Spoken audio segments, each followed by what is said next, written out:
네, 오늘 우리가 봉독한 말씀을 중심으로 순결과 지혜로 승부하라라는 제목으로 함께 하나님의 말씀을 나누겠습니다. 여러분 다들 잘 지내고 계시죠? 사실 요즘처럼 잘 지내냐는 말이 형식적이지 않고 진지하게 느껴질 때가 없었던 것 같습니다. 다들 참 건강하게 잘 지내시면 좋겠습니다. 항상 이 예배당을 가득 채웠던 여러분들의 열정과 여러분들의 모습이 참 보고 싶고 그리운 시기를 지나고 있습니다. 이럴 때일수록 우리가 우리의 믿음을 잘 지키고 또 우리 주변에 있는 우리의 이웃들, 우리가 사랑하는 지체들을 잘 돌보고 서로를 소중하게 여기는 마음들을 지키면 좋겠어요. 또 여러 가지 상황들이 있지만 너무 두려워하고 걱정하거나 한편으로는 너무 안일하지 말고 우리의 삶에서 여느 때와 다름없이 충실하게 하루하루를 믿음으로 살아가면 좋겠습니다. 오늘 본문을 묵상하면서 제가 약 한 20년 정도 전에 군대 갈 때 훈련소를 입소하던 때가 생각났습니다. 저는 강원도 화천으로 훈련소를 갔는데요. 참 멀더라고요. 저희 집에서 화천까지 정말 오래 걸렸고 꾸불꾸불한 산길을 따라서 아주 오랫동안 달려갔습니다. 아버지와 어머니와 같이 갔는데 아버지는 가는 내내 별다른 말씀이 없으셨어요. 이제 제가 입소하는 날인데 좀 있으면 이제 군대, 저 때는 이제 2년 2개월이었습니다. 26개월. 그 입대하는 날에 아무 말씀을 안 하시는 거예요. 그러다가 아버지, 어머니, 저랑 제 친구랑 친구의 부모님이랑 이렇게 다 같이 갔었는데 이제 식사하고 이제 입소를 하는 거예요. 식사할 시간이 됐는데 아버지는 그 강원도 쪽에서 가장 유명한 이동갈비라는 소갈비집으로 들어가셨습니다. 그런데 그 비싼 소갈비를 같이 간 모든 사람이 배부를 때까지 먹이시는 거예요. 정말 그날 제 기억으로 얼마가 나왔는지 정확히 기억이 안 나는데 굉장히 많이 나왔습니다. 사실 저희 집이 그렇게 넉넉하지 않았습니다. 어려서부터 우리 집은 가난했었고 어머니는 소갈비가 싫다고 하지는 않으셨고 많이 드셨습니다. 여튼 굉장히 가난한 집이었는데 그 비싼 음식값을 아버지가 다 내시는 거예요. 그래서 제가 굉장히 그 비싼 걸 먹고 속이 불편했습니다. 아니 남들 다 가는 군대 나도 가는 건데 왜 이렇게 비싼 걸 사시고 왜 이렇게 오바를 하시는가. 그런데 그렇게 입소하고 나서 훈련소에 들어가고 나서 아버지가 왜 그렇게 하셨는지 그 마음이 좀 느껴졌어요. 얼마나 외롭고 힘들고 고달픈 곳이었는지 모릅니다. 아버지는 이미 오래전에 그 훈련소 생활을 겪어보셨기 때문에 거기가 얼마나 힘들고 고달픈지를 아시고 아버지가 할 수 있는 최선의 것으로 입소하는 마지막 아들의 식사를 챙겨주신 거죠. 가장 좋은 음식을 먹여주신 거죠. 참 그때를 돌아보면 아들을 훈련소에 보내는 아버지의 사랑이 어떤 것이었는지를 생각해 보게 됩니다. 오늘 본문에서 아마 이 제자들을 파송하시는 예수님의 그 마음이 어떤 마음인지를 생각해 보게 되는 거예요. 오늘 마태복음 10장에 보면 예수님은 제자들을 세우시고 그들을 세상으로 파송하십니다. 사실 여기서의 파송은요, 이 마태복음 10장에서의 파송을 의미하기도 하지만 넓은 의미에서는 예수님의 십자가와 부활과 승천 이후 제자들에게 주신 땅끝까지 복음을 전하고 이 세상 가운데에서 그리스도인으로 살아가라는 그런 그리스도인의 사명으로서의 파송을 의미한다고 볼 수도 있습니다. 여러분, 예수님을 믿고 영접하고 그리스도인으로 살기로 결단한 사람들은 누구나 이 세상으로부터 부르심을 받았어요. 이 악한 세상, 죄악이 가득한 이 세상으로부터 따로 구별되어 부르심을 받았어요. 하나님의 자녀로, 그리고 그리스도인으로. 그리고 이 복음으로 구원받고 변화되어서 하나님의 자녀가 되고 주와 동행하는 인생이 된 사람들은 다시 세상으로 보내심을 받습니다. 그러니까 그리스도인들은 누구나 세상으로부터 부르심을 받았고 변화되어서 다시 세상으로 보내심을 받은 인생인 거죠. 우리를 살리고 우리를 구원한 이 복음으로 우리의 삶을 살아내고 세상 속에서 그리스도인으로 살아가며 나아가 이 세상에서 복음을 알지 못하는 다른 사람들에게 복음을 전하는 그런 삶으로 우리는 보내심을 받은 거예요. 그런데 이 보내심을 받은 사람들의 상황은 참 쉽지가 않습니다. 오늘 예수님은 우리가 읽은 본문에서 이렇게 말씀하셔요. 보라, 내가 너희를 보냄이 양을 이리 가운데로 보냄과 같도다. 주님께서 제자들을 세상에 보내시는데 그 제자들을 세상에 보내는 것이 양을 이리에게 보내는 것과 같다는 거예요. 여러분, 양은 이리를 맞서서 자신을 지키고 보호할 만한 무기가 사실 전혀 없습니다. 양은 발도 그렇게 빠르지 않고 눈도 어둡고 소리를 뭐 아주 잘 듣는 것도 아니고 냄새를 아주 잘 맡거나 뭔가 강력한 어떤 무기가 있는 것도 아니에요. 그런 양을 이리 가운데로 보내면 어떻게 될지 결과는 뻔해요. 갈기갈기 찢어지고 잡아먹히는 거죠. 주님은 이 세상이 얼마나 악하고 험하고 거친 곳인지 알고 계셨습니다. 세상은 악하고 거칠고 교묘하고 교활하고 영리하죠. 그래서 주님의 말씀을 따라 복음의 기준을 가지고 세상을 살아가는 그리스도인들이 이 세상 앞에서는요, 얼마나 나약한 존재가 될 수 있는지 몰라요. 이 세상 사람들이 보기에 그리스도인들이 얼마나 바보 같은 사람들입니까? 오리를 가자고 하면 십리를 가라고 명령하셨고, 겉옷을 달라고 하면 속옷까지 주라고 말씀하셨어요. 왼뺨을 때리면 오른뺨을 대라. 형제를 미워하는 건 마음에 이미 살인한 것이다. 그 높은 어떤 복음의 기준을 가지고 이 세상에서 그것을 적용해서 살아가는 그런 그리스도인들, 어리숙해 보이고 순진하고 착하고 올바른, 그리고 그렇게 살아가고자 하는 그리스도인들은요, 세상 사람들이 속여 먹고 이용해 먹고 세상 사람들이 그렇게 다 털어가기 얼마나 좋은 사람들인지 몰라요. 여러분 한번 생각해 보십시오. 올바르게 이 세상 속에서 믿음으로 올바르게 살아가려고 하다가 손해본 일이 얼마나 많아요. 금전적인 손해뿐만 아니라 마음의 상처를 입기도 하고 세상 사람들에게 이용당하기도 하죠. 그런 복음의 기준을 가지고 세상 속에서 그 악하고 교활하고 영리한 이 세상 사람들, 그 속에서 복음으로 복음의 가치를 지키며 살아가야 하는 그 제자들을 파송하는 주님의 마음은 양을 이리 가운데 보내는 것처럼 안쓰럽고 안타깝고 한편으로는 마음이 놓이지 않는 그런 마음으로 이 제자들을 바라보고 계시는 겁니다. 저는 참 이 본문을 묵상하면서 마음이 짠하더라고요. 훈련소를 입소시키는, 제가 훈련소를 갈 때 저에게 이동갈비를 비싼 거를 사주시던 그 아버지의 마음이 생각나면서 주님의 마음이 이런 마음이겠다. 저는 훈련소가 어떤 데인지 몰랐어요. 다 가니까 할 수 있겠지. 그런데 가보니까 너무 고달프고 너무 힘들더라고요. 아버지님이 이걸 다 아셨던 거죠. 주님은 그 세상이 얼마나 악한지, 얼마나 더러운지, 그리고 얼마나 교묘하고 영리한지를 다 알고 계셨기 때문에 제자들을 보내시면서 안타까운 눈으로 그들을 바라보고 계시는 거죠. 그래서 주님은 주님의 제자들에게 이 세상을 대하는 두 가지 원리를 주시는 거예요. 그러므로 너희는 뱀같이 지혜롭고 비둘기같이 순결하라.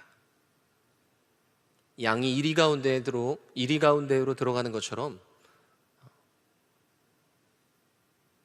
그 거친 세상 가운데로 들어가는 그 제자들에게 뱀처럼 지혜롭고 비둘기처럼 순결하라는 말씀을 주고 계십니다. 첫 번째, 이 뱀처럼 지혜로우라는 말씀을 한번 같이 생각해 보면 좋겠어요. 왜 하필이면 뱀처럼 지혜로우라고 하셨을까요? 사실 뱀은 그렇게 좋은 이미지는 아니잖아요. 그렇죠? 창세기 3장에서 인간을 타락하게 만든 그 악한 사단의 계획이 이용된 존재가 뱀인데 왜 뱀처럼 지혜로우라고 하셨을까요?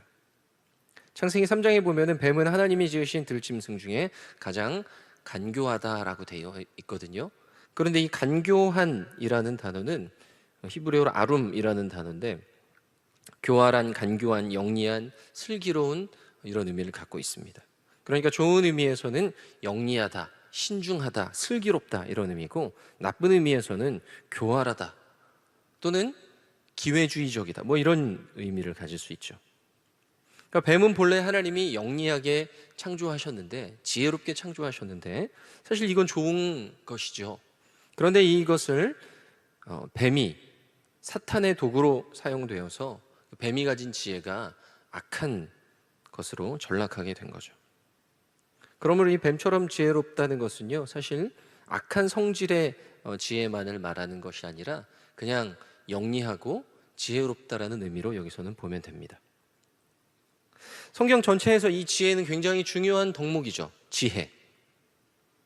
이 지혜는 다양한 의미로 사용되기도 했는데요. 지적인, 통찰력이 있는, 지각 있는, 사려 깊은, 총명한, 신중한 이런 의미로 해석을 할 수가 있습니다. 이 단어를.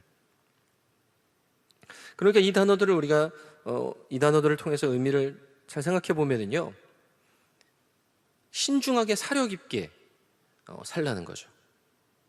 생각 없이 행동하지 말고 신중하게 잘 생각해 보고 살라는 거예요. 되는 대로 살지 말고 신중하게 사려 깊게 지각 있게 살라는 거죠. 에베소서 5장 15절 16절은 이렇게 말씀합니다.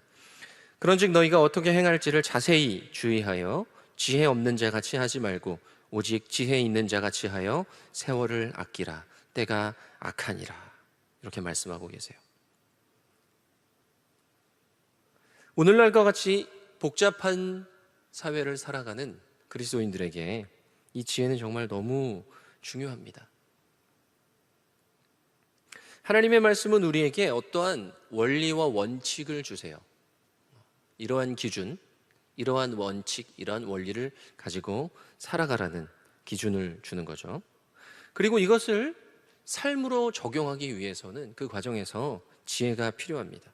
우리의 삶이 너무 복잡하고 너무 다양하고 우리의 삶이 가진 그런 복잡함과 다양성 속에서 하나님의 말씀의 원리를 적용해서 실천하고 그렇게 살아가기 위해서는 그 과정에서 반드시 이 지혜가 필요한 것이죠. 이 지혜가 없으면은 많은 문제가 생기게 됩니다. 제가 옛날에 군대에 갔다 와서 알바 자리를 이렇게 알아봤어요. 이제 학원 강사를 하고 싶어서 제가 지원을 했는데 제 이름이 요셉이니까 누가 봐도 교회 다니는 사람이구나 이걸 알잖아요. 그분이 이제 저를 면접 보는 분이 그런 얘기를 하시더라고요. 혹시 만약에 그 일요일 날 출근하라고 하면 지금 교회 다니는 분 같은데 어떻게 출근할 수 있겠어요? 이렇게 물어보더라고요. 그래서 제가 그때는 이제 20대 초반의 패기와 또 뭔가 자신감과 이런 거를 갖고 있었기 때문에 제가 굉장히 좀 터프하게 말했습니다. 네. 만약에 일요일 날 저에게 출근하라고 하시면 그날부로 그만두라는 걸로 알겠습니다. 네. 이상입니다. 그랬어요. 근데 그분이 굉장히 어이없다는 듯이 쳐다보더라고요. 근데 좋은 분이었던 것 같습니다. 믿는 분 아니었지만 그럼 다음 주부터 출근하세요. 이렇게 얘기를 해주시더라고요. 근데 제가 지금 생각해 보면은 그때 너무 좀 이렇게 거칠게 내가 대답했었구나. 조금만 지혜롭게 이 어떤 주일의 의미를 지혜롭게 잘 이야기했으면 좋았을 텐데 하는 생각이 들어요. 그때는 이제 패기가 있었으니까 그렇게 해도 괜찮았지만 나이가 들고 세상에 계속해서 그런 태도를 가진다면 굉장히 강직한 그리스도인이 될 수 있겠지만 한편으로는 조금 더 지혜롭게 하는 것도 필요하지 않나 하는 생각이 이제 와서 드는 거죠.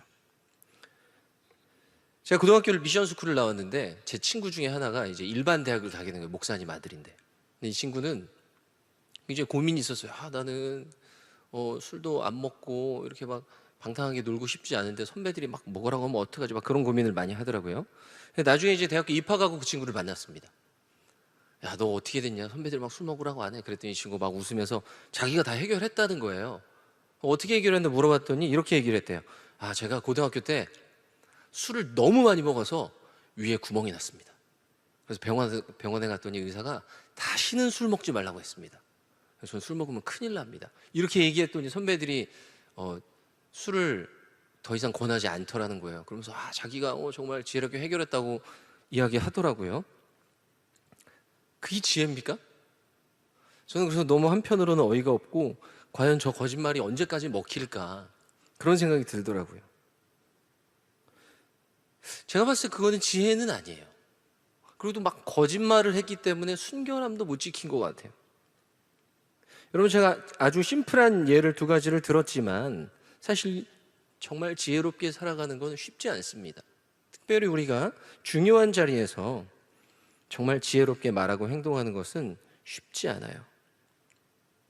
만약에 우리가 이 세상을 살아가면서 적절한 지혜가 없다면 어떤 때는 굉장히 무모하거나 무례한 사람이 되어버릴 수 있어요.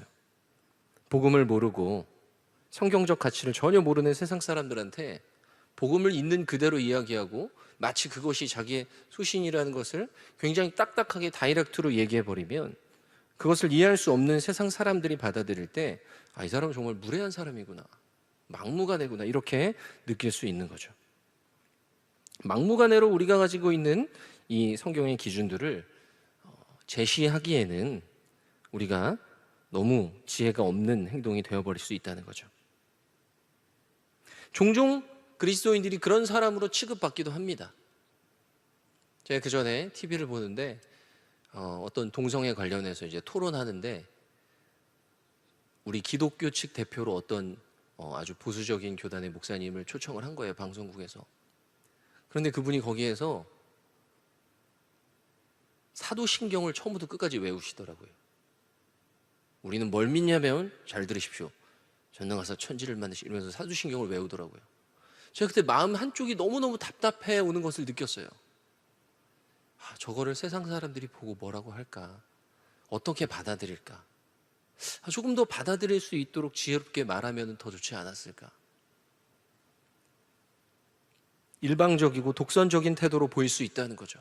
지혜가 없이 우리가 가진 기준들을 제시하면 예수 믿는 사람들, 교회 다니는 사람들은 꽉 막힌 사람들이고 아주 독선적이고 배타적인 사람들로 취급될 수 있다는 거예요. 그렇게 되면 오히려 복음을 전하는 길이 막히고 하나님의 영광을 가리게 될 수 있는 거죠. 때로는 지혜가 없으면 불필요하게 우리의 삶을 낭비하게 될 수가 있습니다. 때로는 불필요한 고난을 당하게 될 수도 있어요. 여러분, 예수님의 모습을 보면은 어떠한 지혜를 우리가 가져야 하는지를 살펴볼 수 있습니다. 여러분, 예수님 주변에는 예수님을 좋아하는 사람들도 많았지만 어떻게 하면 말 한마디라도 꼬투리를 잡아서 저 사람을 올가매고 넘어뜨리고 저 사람을 나쁜 사람으로 몰아갈 수 있을까? 이런 계획을 짜는 사람들이 많았어요. 요한복음에 보면은 그래서 그런 사람들이 예수님 앞에 가늠하다가 현장에서 잡힌 여인을 데리고 왔습니다. 가늠하다 현장에서 현행범으로 잡힌 거예요. 그리고 예수님께 여쭤봤습니다. 예수님, 모세율법에는 가늠하다가 잡히면은 돌 던져서 죽이라고 했는데요. 자, 이 여인이 현장에서 잡혔습니다. 죽일까요? 죽이지 말까요? 양자택일의 질문을 한 거죠. 자, 주님이 만약에 이 상황에서 죽이지 마십시오라고 이야기를 하시면 저자는 분명히 모세율법에 기록되어 있는 그 말씀을 부인하고 거역하는 자다 하고 예수님을 비난하게 되는 거죠.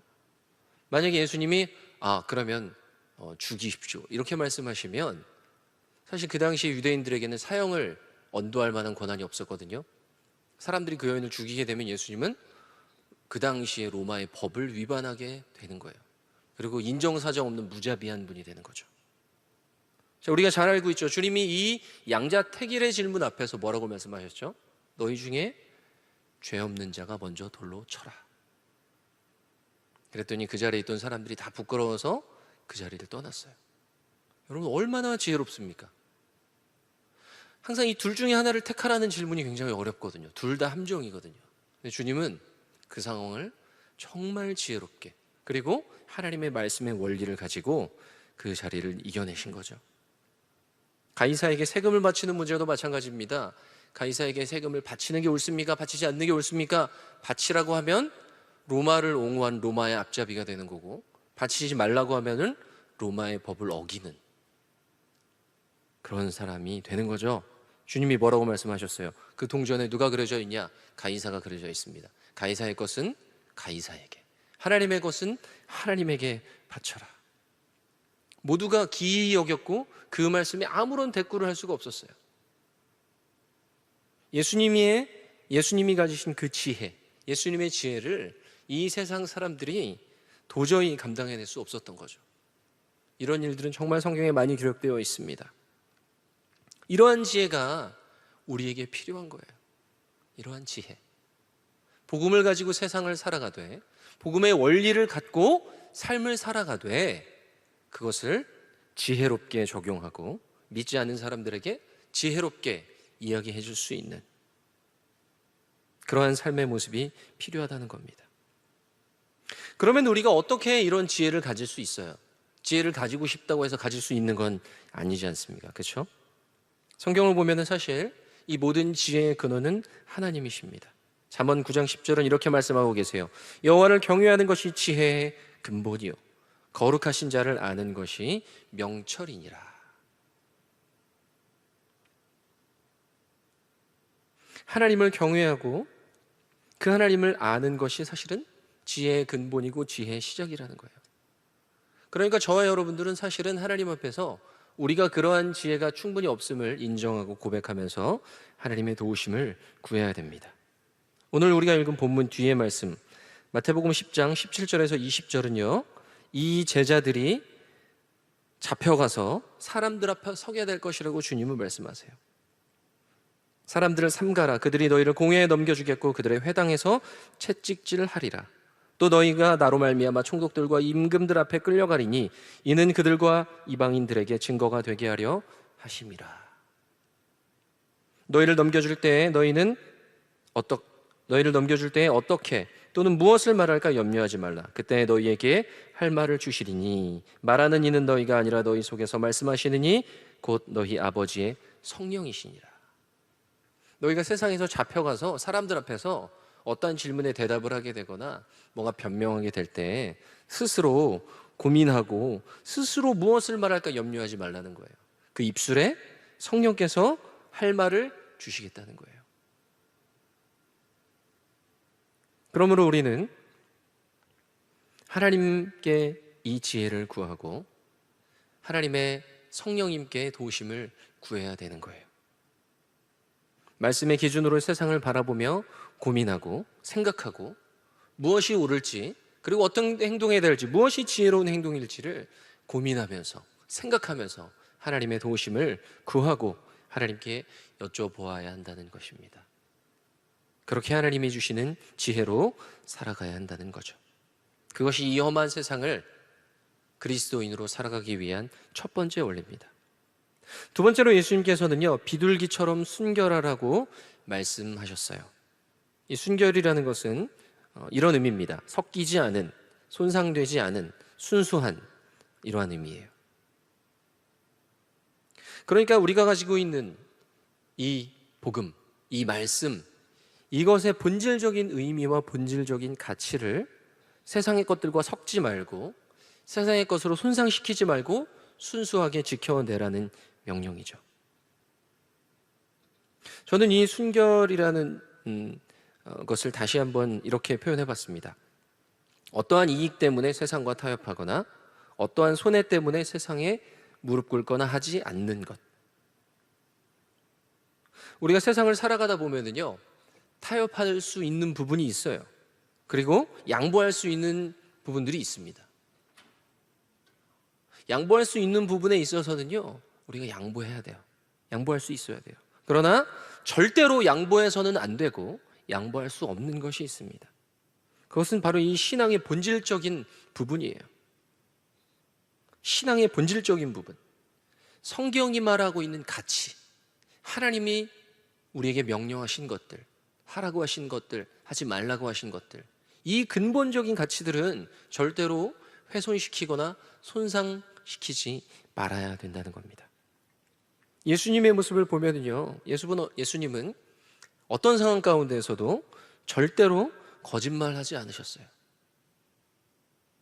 굉장히 지혜롭게 말씀하셨지만 그 상황을 모면하기 위해 거짓말을 하거나 그 상황을 모면하기 위해서 어떤 악한 방법을 동원하지 않으셨다는 거죠.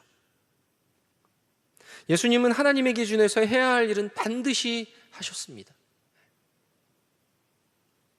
그리고 하지 말아야 할 것은 절대로 안 하셨어요.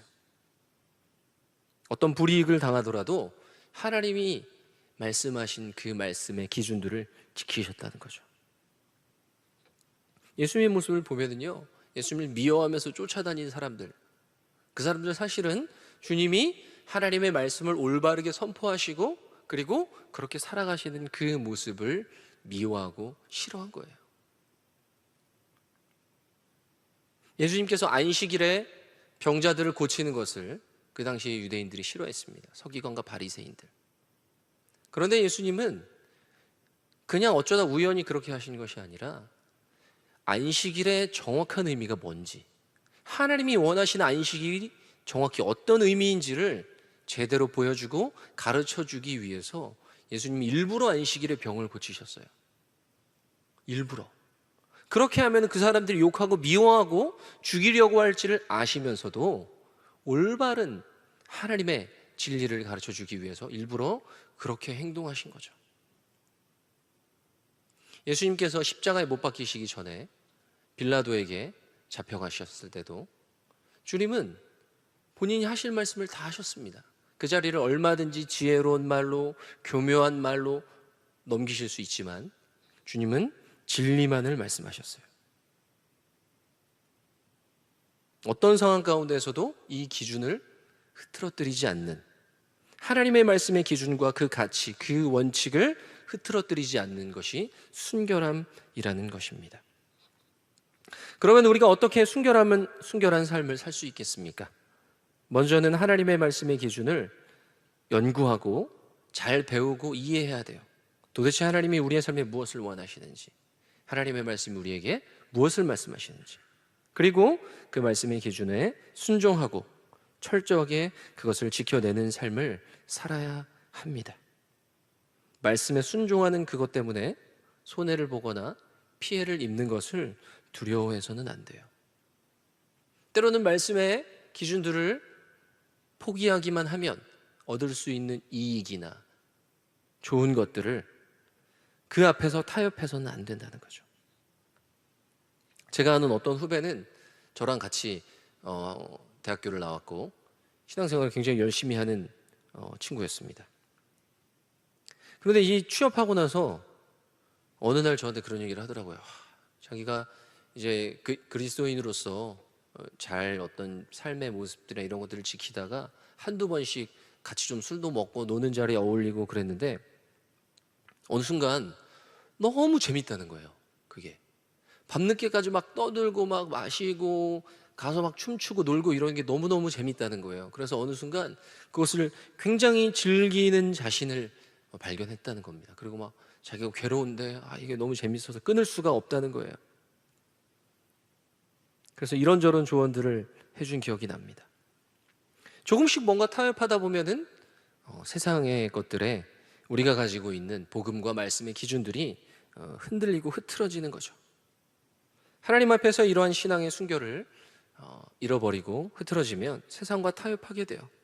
신앙의 중심을 잃게 되고 어느 순간 죄에 빠지게 됩니다. 그러므로 우리가 양보해도 되는 것과 양보하면 안 되는 것을 우리 하나님의 말씀을 기준으로 명확하게 구분해야 되는 거예요. 여러분 짜장면을 먹을 건지 짬뽕을 먹을 건지 이런 거는 고민할 필요가 없습니다. 그냥 아무거나 먹으면 돼요. 얼마든지 양보해도 돼요. 그런데 우리가 가지고 있는 핵심적인 신앙의 가치, 이것들은 결코 양보해서는 안 된다는 거죠. 여러분, 이 악하고 복잡한 시대 속에 주님이 말씀하신 뱀처럼 지혜로운 이 지혜, 그리고 비둘기처럼 순결한 이 순결, 이 두 가지가 다 필요한 거예요. 때때로 우리가 어떻게 해야 될지 굉장히 난처한 상황을 맞이할 때가 있습니다. 요즘처럼 사회가 혼란스럽고 많은 사람들이 기준을 고민할 때 사실은 우리가 굉장히 중요한 위치에 서 있게 되는 거죠. 과거에도 이런 일들이 많이 있었습니다. 이 로마 시대에도요, 기록을 찾아보면은 이 초대교회 그리스도인들이 로마의 압제하에 있을 때에도 전염병이 돌아다닌 적이 있었어요. 그런데 그 초대교회의 모습을 보면은요, 로마인들이 이 그리스도인들의 모습을 보고 굉장히 놀라기도 하고 한편으로는 감동했다는 거예요. 왜냐하면은 그리스도인들은 분명히 그렇게 하면은 질병에 옮을 수도 있는데 별로 두려워하지 않더라는 거죠. 그리고 질병 때문에 고통스러워하는 사람들에게 가서 그들을 위로해주고 그들을 간호해주고 기꺼이 도와주고, 그러다가 때로는 목숨을 잃기도 하고 때로는 그 사람들을 살려내기도 하는 그런 모습들을 초대교회가 가졌다는 거예요. 그래서 많은 로마인들이 이 사람들 뭐가 다르구나, 인식이 바뀐 일들이 많았다는 거예요. 오랜 시간이 지나고 나서 로마가 복음으로 변화되었죠. 중세에 흑사병이 유행하던 시기가 많이 있었습니다. 이 흑사병이라고 불리던 패스트는요, 이렇게 한 번 이렇게 지나간 것이 아니라 여러 차례 이 중세 유럽을 초토화시켰다고 합니다. 그러니까 한 번 유행하고 나서 사람들이 많이 죽었는데 한 100년, 200년 후에 또 유행하고 또 얼마가 지나고 나서 유행하고 이런 일들이 있었기 때문에 중세 유럽은 이 흑사병 앞에 정말 공포에 질렸죠. 그때 사역했던 마틴 루터는 이 흑사병에 대해 어떻게 대처해야 되는가 하는 질문에 이러한 편지를 썼어요. 1527년 루터가 살고 있던 도시 비텐베르크와 주변 도시에 패스트가 유행하는 일이 벌어졌습니다. 많은 사람들이 죽었어요. 그런데 이 패스트에 대해 어떻게 해야 됩니까? 그리스도인이 어떤 기준을 가지고 살아야 합니까? 이런 질문 앞에 루터가 이러한 편지를 썼습니다. 첫째로, 다른 사람을 보살펴야 하는 책임이 있는 사람은 피신해서는 안 됩니다. 섬기는 일을 맡은 사람들은 죽음의 위협 앞에서도 자리를 지켜야 됩니다. 병들어 죽어가는 사람들에게 힘과 위로가 되어주고 죽기 전에 성찬을 베풀어줄 그런 어떤 선한 목자가 필요합니다. 또 의사, 경찰관, 공무원, 또 시청에서 일하는 사람들, 이런 사람들은 자신의 직무를 잘 수행해야 하고, 또 병에 걸린 사람들의 부모나 가족들을 돕는 책임을 다해야 됩니다. 또 모든 그리스도인들이 주님을 돌보듯이 병자와 부상자들을 돌보아야 됩니다. 이렇게 이야기했어요. 근데 두 번째로는 무조건 위협을 감수하라고 하진 않았습니다. 하나님께서는 우리 자신을 보호하려는 본성을 주셨고, 사람은 누구나 자신의 몸을 잘 돌보아야 하기 때문에 오직 믿음만을 내세우면서 어떤 의료적인 혜택을 받지 않고 막무가내로 행동하는 것은 무지한 것이라고 이야기했어요. 그렇기 때문에 신실한 그리스도인이라면 기도와 말씀 묵상을 통해 어떤 그런 상황들을 믿음으로 잘 결정해야 하고, 그리고 죽음을 두려워하지 말아야 하고, 고통당하는 사람들을 도와줘야 하고, 그러나 무모하게 자신의 몸을 돌보지 않고 함부로 하는 것은 옳은 것이 아니다. 이렇게 이야기를 했습니다. 그리고 그는 많은 사람들이 도시를 피해서 도망가던 상황 속에서 병든 사람과 죽어가는 사람들을 돌보기 위해 도시에 남았어요. 그리고 전염병에 감염될 것을 두려워하지 않고 담담하게 자신의 주변에 있는 사람들을 돌본 거죠. 그 당시에 이런 그리스도인들의 태도는요, 그 시대에 있는 많은 사람들에게 중요한 귀감이 되었던 겁니다. 여러분, 복음에는 분명히 능력이 있어요. 저와 여러분들이 경험한 이 복음, 예수 그리스도의 이름으로 말미암는 이 구원에는 능력이 있는 거예요. 그런데 우리가 이 복음을 경험하고 다시 세상으로 파송돼요. 세상으로 보내심을 받아서 이 복음의 능력을 드러내고 많은 사람들에게 그리스도의 향기를 드러내고 복음으로 올바르게 살아가기 위해서는 정말 지혜롭고 정말 순결함을 지켜내는 자세가 필요하다는 것입니다. 여러분, 이 말씀을 가지고 모든 행위 하나하나를 다 말씀의 기준대로 살아내는 것은 결코 쉬운 일이 아니에요. 여러분, 이 사회는 너무 복잡하고 각 사람의 상황과 형편은 너무나도 다양한 형편과 상황들이 있기 때문에 성경에서 우리의 삶의 모든 것들을 하나하나 이럴 땐 이렇게 해라, 저럴 땐 저렇게 해라 다 말해주지는 않습니다. 그러나 어떤 상황 가운데서도 기준을 지켜낼 수 있도록 하나님의 말씀은 저와 여러분들에게 명확한 원리와 기준을 제시해주고 있어요. 그리고 우리는 그 말씀의 기준들을 읽고 묵상하면서 오늘 내가 이런 상황 속에서 지금 내 눈앞에 있는 현실 속에서 나는 어떻게 말하고 어떻게 행동하고 어떻게 결정해야 하는가, 그것을 하나님의 도우심을 구하며 지혜롭게 결정하며 나아갈 수 있도록 하나님께서는 우리에게 은혜를 주시고 우리와 동행하신다는 것입니다. 여러분, 시대가 어두울수록 복음의 빛은 강력하게 그 시대를 비추는 거예요. 시대가 악할수록 복음은 그 시대를 향해 선한 것이, 의로운 것이 무엇인지를 보여줄 수 있습니다. 변하지 않는 복음은 시시각각 변하는 이 세상 속에서 어떻게 살아야 하는지 우리에게 방향을 제시해 줍니다. 그래서 저와 여러분들은 그 복음의 빛을 따라, 복음의 진리를 따라 우리의 삶을 지켜내야 하고, 또 우리의 삶의 수많은 다양한 상황과 형편 속에서 하나님의 지혜를 구하며 하루하루를 결정하고 고민하고 생각하고 결정하며 살아야 한다는 것입니다. 오늘 말씀을 정리하겠습니다. 주님은 자신의 제자들을 세상에 파송하시면서 내가 너희를 보내는 것이 양을 이리 가운데 보내는 것과 같다고 말씀하고 계세요. 어쩌면 저와 여러분들은 무방비 상태로 이 세상에 놓여 있는지도 모릅니다. 언제 세상이 어떻게 당할지 모르는 그런 양과 같이 세상 가운데 놓여져 있는지도 몰라요. 그럼에도 주께서 우리에게 주신 뱀처럼 지혜롭고 비둘기처럼 순결하라는 이 기준은요, 굉장히 명확하게 우리가 어떻게 살아가야 할지에 대한 방향을 제시해 주고 계신 거죠. 우리의 삶에 있는 다양한 문제 앞에서, 다양한 결정 앞에서 날마다 하나님의 말씀을 우리의 삶의 기준으로 삼고, 그리고 그 말씀을 어떻게 지혜롭게 삶으로 살아낼지를 고민하고 기도하며 하나님의 도우심과 성령님의 인도하심을 구하며 이 세상 가운데에 흔들리지 아니하고 담대하게 살아가는 저와 여러분의 인생이 되면 좋겠습니다.